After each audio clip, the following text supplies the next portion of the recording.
کہ آج یہ جو بصیرت ہے، یہ جو انسان کے اندر کین اور شارپ ہونا ہے، یہ نشانی بتائے المؤمن کیس، مومن کیا ہوتا ہے؟ ہوشیار ہوتا ہے۔ فرمایا جو دھوکہ کھا جائے مومن نہیں ہے۔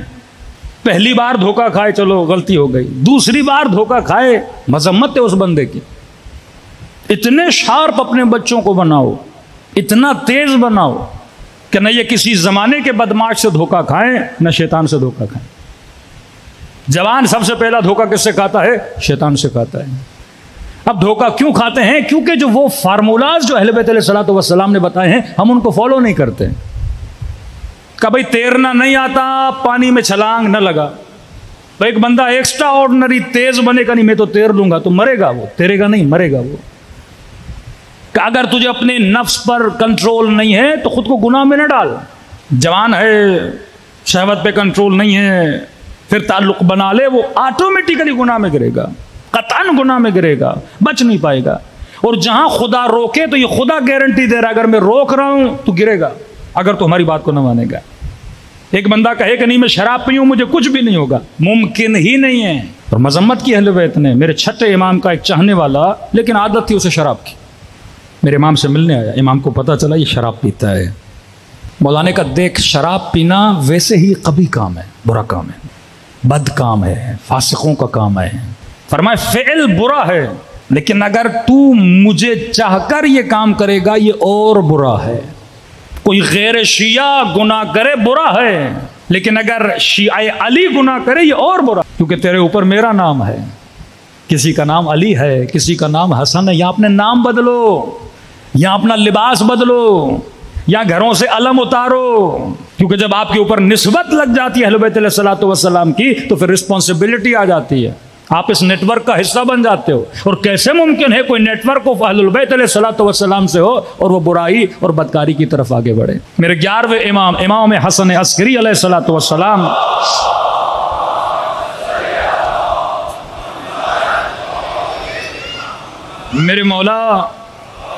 میرے مولا شیعوں کے کچھ طبقات کو گنواتے ہیں، فرماتے ہیں 3 طرح کے ہمارے شیعہ ہیں۔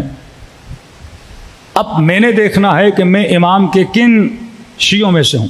فرمایا پہلا طبقہ طبقۃ يحبون فی العلانیہ ولم يحبون علی السر۔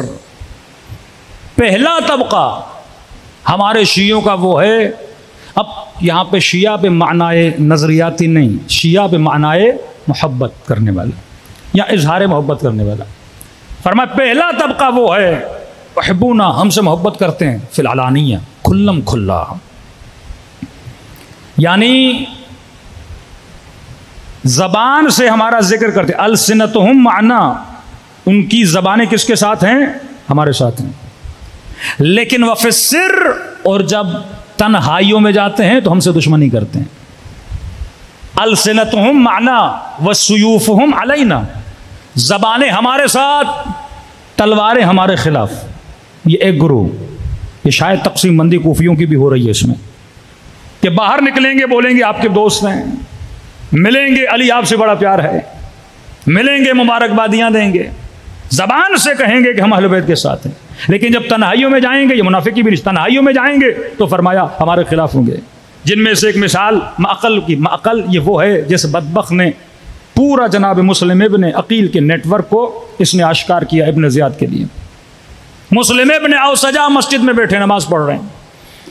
اب دیکھیے نا، ایک عالم کو اگر گمراہ کرنا ہے تو اس کو انسپائر کون کرے گا؟ بندہ نمازی بن کے جائے گا، ہم بڑے متقی ہیں، ہم نماز شب پڑھنے والے ہیں۔ اب آغا بہجت سے کوئی قریب ہونا چاہے تو آغا بہجت گاڑیوں سے تو انسپائر نہیں ہوں گے نا، حکومتوں سے تو انسپائر نہیں ہوں گے نا۔ اب بندہ ان کے قریب ہونا چاہے تو پھر نماز بیٹھ کے پڑھے گا، روزے بیٹھ کے رکھے گا، تاکہ تھوڑا بہت مجھ سے وہ انسپائر ہو جائیں۔ معقل کو بھیجا گیا خاص طور پہ مسلم ابن عقیل، جناب مسلم ابن اوسجا کے ساتھ آ کر بیٹھے، نمازیں پڑھیں۔ مسلم بڑا نیک بندہ ہے کہ جناب مسلم ابن اوسجا، میں نے کچھ مال جمع کیا ہے، کچھ ہتھیار جمع کیے ہیں، کچھ لوگ ہیں جو مسلم ابن عقیل کے ساتھ بیعت کرنا چاہتے ہیں، آپ بتائیے میں کہاں لے کر آؤں پیسہ، کہاں لے کر آؤں ہتھیار، کہاں سے لاؤں یہ لوگ؟ تو انہوں نے دیکھا بندہ نمازی ہے، ڈیلی آ رہا ہے میرے ساتھ بیٹھ رہا ہے، کبھی علی کی تعریفیں، کبھی امام حسین کی تعریفیں، کبھی جناب سیدہ کے فضائل پڑھ رہا ہے، تو یقیناً محب ہے۔ ظاہری طور پر ظاہر آپ انسان کے دل میں تو نہیں جھانک سکتے، علم غیب تو کسی کے پاس نہیں ہے۔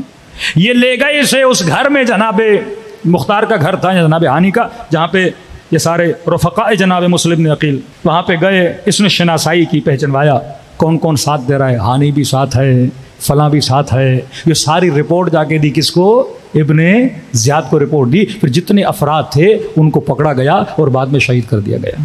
یہ وہ طبقہ جن کی زبانیں تو ہمارے ساتھ ہیں، لیکن فرمایا ان کے دل ہمارے ساتھ نہیں ہیں، جو علل اعلان تو کہتے ہیں کہ ہم اہل بیت سے محبت کرتے ہیں، لیکن جب اپنی تنہائیوں میں جاتے ہیں تو فرمایا اس وقت اظہار محبت نہیں کرتے۔ دوسرا طبقہ معصوم فرماتے ہیں، صلوات پڑھے محمد و آل محمد پر۔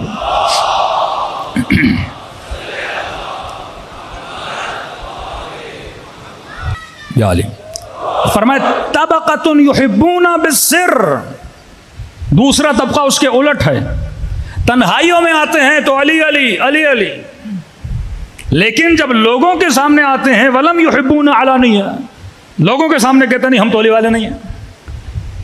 مولانا سے ملتے ہیں، مولانا ہمیں اہل بیت سے بڑی محبت ہے، لیکن باہر نکلتے ہیں جب دوسرے معاشروں میں جاتے ہیں وہاں کہتے ہیں ہمارا کیا جائے بھائی مجلس سے، ہمارا کیا جائے علی بن ابی طالب سے، ہم تو آپ کے ساتھ ہیں۔ تنہائیوں میں علی کا ذکر، لیکن جب لوگوں کے سامنے آتے ہیں وہاں پہ علی بن ابی طالب کا ذکر نہیں کرتے۔ پھر معصوم فرماتے فہم صوامون بالنہار، یہ وہ طبقہ ہے جو نمازی بھی ہے، نماز بھی پڑھتا ہے، قوامون باللیل، پوری رات عبادت میں بھی گزارتے ہیں، ترا اثر الرہبانیۃ فی وجوہہم، ان کے چہروں میں عبادت اور رہبانیت کا اثر بھی نظر آتا ہے۔ مطلب تنہائیوں میں محبت کرتے ہیں لیکن علل اعلان ہم اہل بیت کی مدد کے لیے نہیں آتے، جس میں مثال دے رہا ہوں جناب عبداللہ ابن مسعود رسول خدا کے صحابی، جو قرآن کی قراءتیں ہیں ایک قراءت کے بنیاد گزار جناب عبداللہ ابن مسعود ہیں۔ یہ وہ شخص ہیں جو بیٹھے رہے جن کو پتا چلا امام حسین کربلا میں آئے ہیں لیکن امام حسین کی مدد کے لیے نہیں گئے، لیکن جب ان کو خبر ملی کہ حسین ابن علی کو شہید کر دیا گیا تو دو جملے انہوں نے کہے کہ اگر رسول خدا ہوتے ان سروں کا بوسہ لیتے، اور مجھے بڑا دکھ ہوا کہ حسین ابن علی شہید ہو گئے۔ تاریخ کے اوراق کو جب آپ پلٹیں گے آپ کو کوفے میں کئی ایسی شخصیات ملیں گی جن میں عبداللہ ابن مسعود، ربیع ابن خضر یہ بھی ایک بندہ ہے، علقۃ ابن قیس، ربیع ابن خضر بھی ایسا تھا، اس کو پتا چلا امام حسین شہید ہو گئے، اس نے بھی خاموشی اختیار کی۔ لیکن یہاں پہ کچھ ایسے تھے جنہوں نے کھلم کھلا امام حسین کی مدد کی۔ ایک صحابی امام حسین وہ بھی ہے، جناب حبیب نکل گئے، دوسرے پہنچ گئے امام حسین تک، لیکن یہ ایک امام کا صحابی تھا، اس نے دیکھا سارے کوفے کے راستے بند کر دیے گئے ہیں، نہیں جا سکتا۔ لیکن کئیس کا نا ہمارا شیعہ تیز ہوتا ہے، ہوشیار ہوتا ہے، پہنچنا کربلا ہے اس میں، یہ سیدھا گیا ابن زیاد کے پاس، کہا میں آپ کے لشکر کے ساتھ جانا چاہتا ہوں۔ آپ کہاں جا رہے ہیں؟ کہا میں بھی آپ کے ساتھ جانا چاہتا ہوں۔ اس نے سواری دشمن کی لی، کربلا اترا اور چلا گیا امام حسین کے لشکر میں۔ صلوات پڑھے محمد و آل محمد پر۔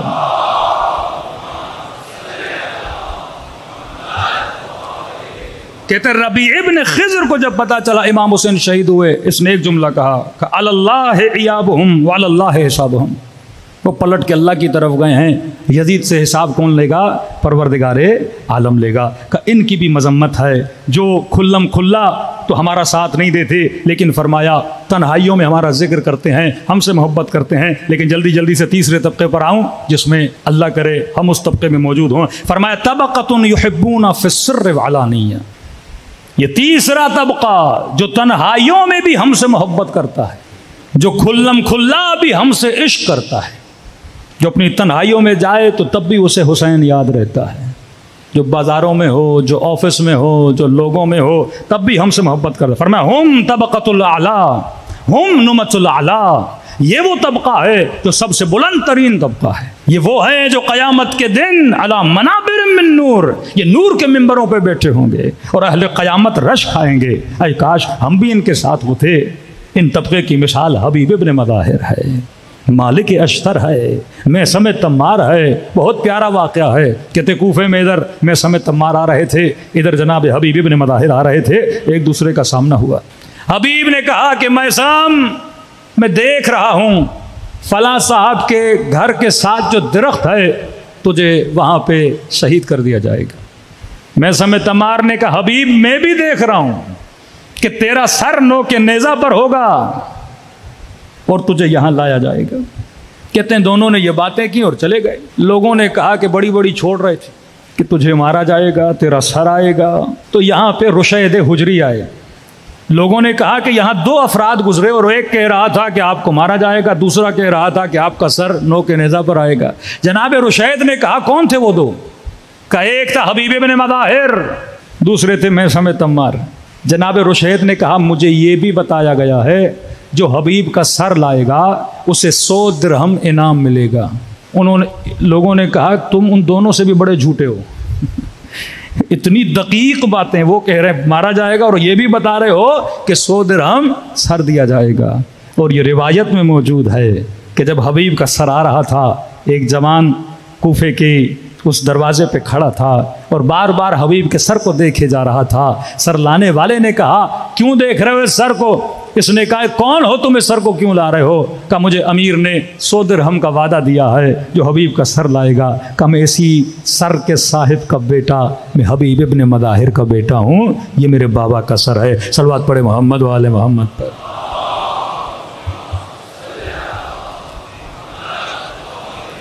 محمد ایک طرف یہ ہیں, ایک طرف مولا کے صحابی ہیں جابر بن حجاج. یہ وہ صحابی ہے جو کربلا کے دن, عاشورہ کے دن نبرد میں شہید نہیں ہوا. امام حسین شہید ہو گئے, یہ بچ گیا, اور اس واقعے کے بعد یہ شہید ہوا ہے. کہتے ہیں یہ زخمی ہو کے شہدائے کربلا میں اس شہید کا لاشا پڑا تھا, ابھی سانسیں باقی تھیں. جب اس کی آنکھیں کھلیں تو اس کے کانوں پر ایک آواز آئی قد قتل الحسین, حسین مارے گئے, حسین مارے گئے. کہتے ہیں اس نے خنجر اپنے لباس پہ چھپا کے رکھا تھا. اب ظاہر ہے یہ خوشی کے عالم میں چیخ و پکار کر رہے تھے کہ حسین مارے گئے, مطلب جنگ کا خاتمہ ہو گیا.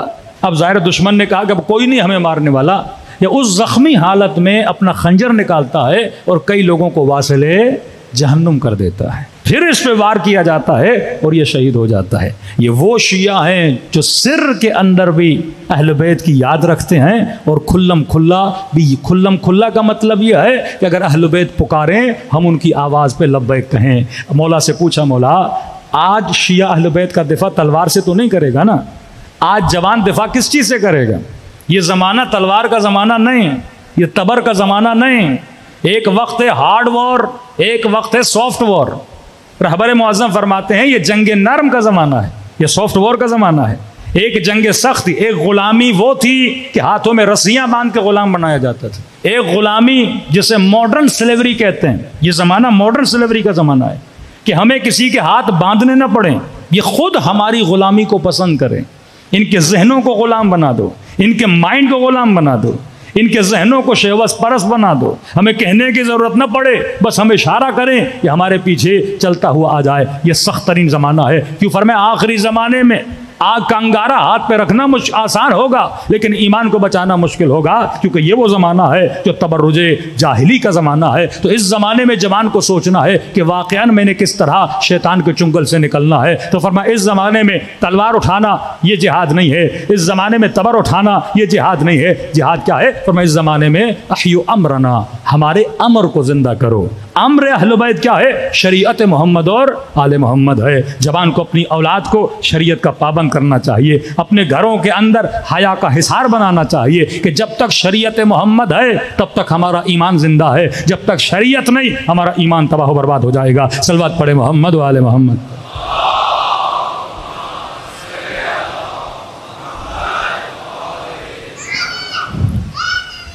یا علی جدھر حق ہے ادھر مولا, جدھر حق ہے ادھر مولا, جدھر مولا ادھر حق ہے. علی علی حق ہے, علی حق ہے, علی حق ہے, علی علی جدھر حق ہے